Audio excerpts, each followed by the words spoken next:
You've gone past that, because there's a lot of beautiful women in the world. Then it comes down to chemistry, and whether you know, love is something which is quite confusing. You've got to really, really like somebody. You know, because there's a thin line between love and hate. I've seen it happen. You've got to really like them, and then it develops into something deeper. And as long as you can retain that chemistry as well, it's the most incredible feeling. How often have you been in love, properly in love? Not very often. One hand? Yeah. Less? One hand. Yeah. And at the time, you confuse lust with love, you know, when you're in your teens and stuff like that. It's a very difficult thing to describe, other than you know it when you are. You've had long-term relationships. We've all read about them over the years. And there are reports that you are smitten at the moment with a delightful young lady called Mishkan, who is over there, looking absolutely beautiful this evening. And she looked equally beautiful emerging from a restaurant, wearing what appeared to be a vast diamond ring on her engagement finger. What do you want me to say? I'm simply stating a fact. Right. Do you have anything you wish to say? I am smitten with Mishkan.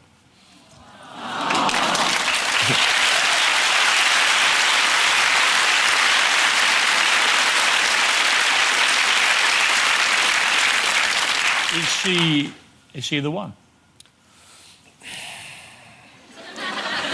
I think she's the one, yeah.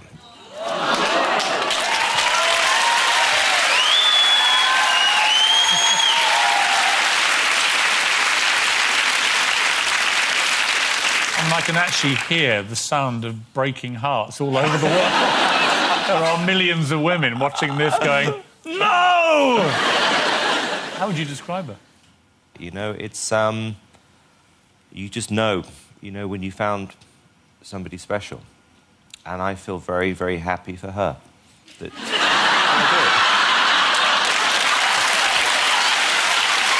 do. I mean, has it been hard to find proper love when you're famous? Is it difficult? It's quite difficult if you kind of publicly go out with somebody. You know, you're making quite a public statement. So you've got to be fairly positive, you know, once you go public, that, you know, this is something quite serious. Given your public views about children, could they also change? Could there be little Simons running around? I think I possibly need to have a few more Simons around. Really? No, I'm kidding. I'm kidding.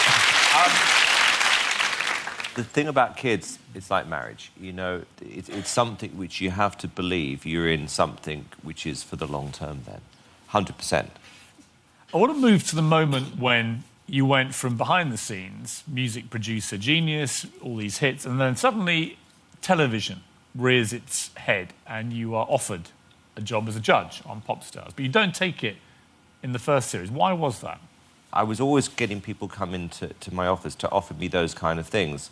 You know, could we do like a fly-on-the-wall documentary? And I was always wary about doing it because there didn't seem any point to it. And then when Pop Stars came along, I was offered to be the judge.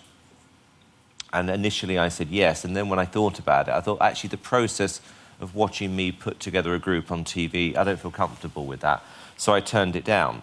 But I had a bad feeling about it, because I realised that by turning it down, I turned away the recording rights and given them away to a competitor. And that's what bothered me. Did you also slightly think, I could have done that job?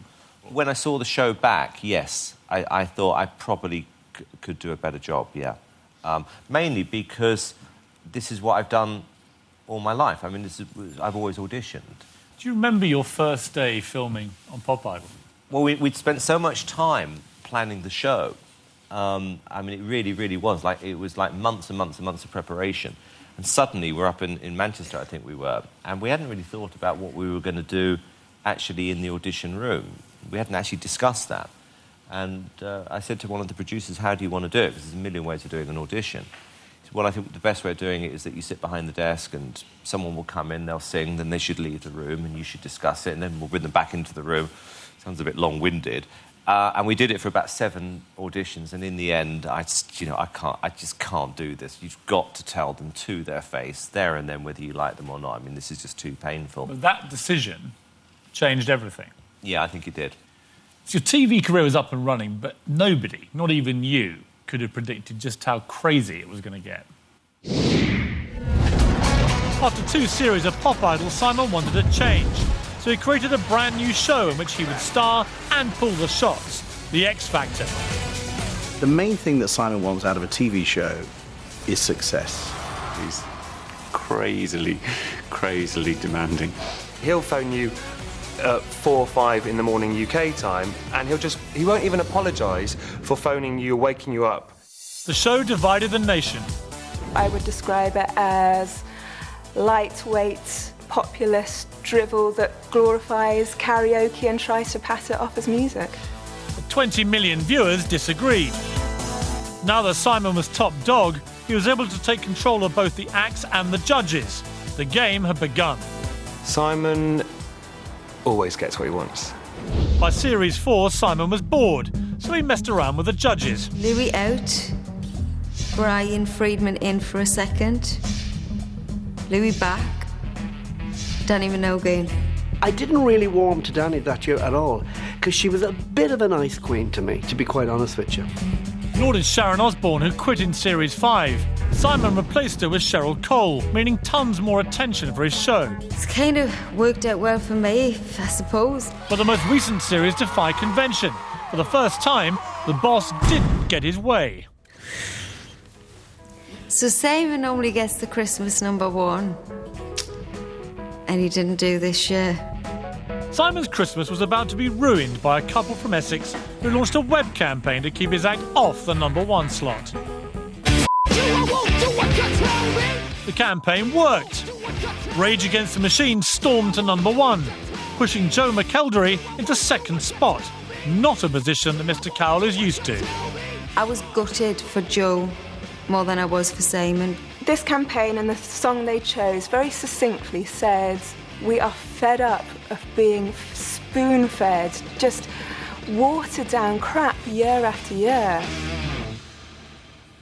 I've got to be honest, it'll be terribly disloyal, but I have to be honest, when I heard they had actually beaten you to #1, I did laugh out loud, because I thought he's going to be absolutely raging. I've got to be honest with you.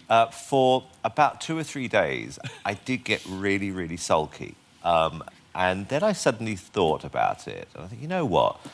I'm actually quite impressed with what these 2 people have done. And, you know, there were 2 more days to go and we were inching ahead. And I thought, you know what, I'm going to call these people and say, I think you've done a fantastic job, win or lose. And I called them, and we had a great conversation, and it really made me realise, actually, this is a really good thing that's happened, because we all got sort of fat and arrogant and we can't be beaten.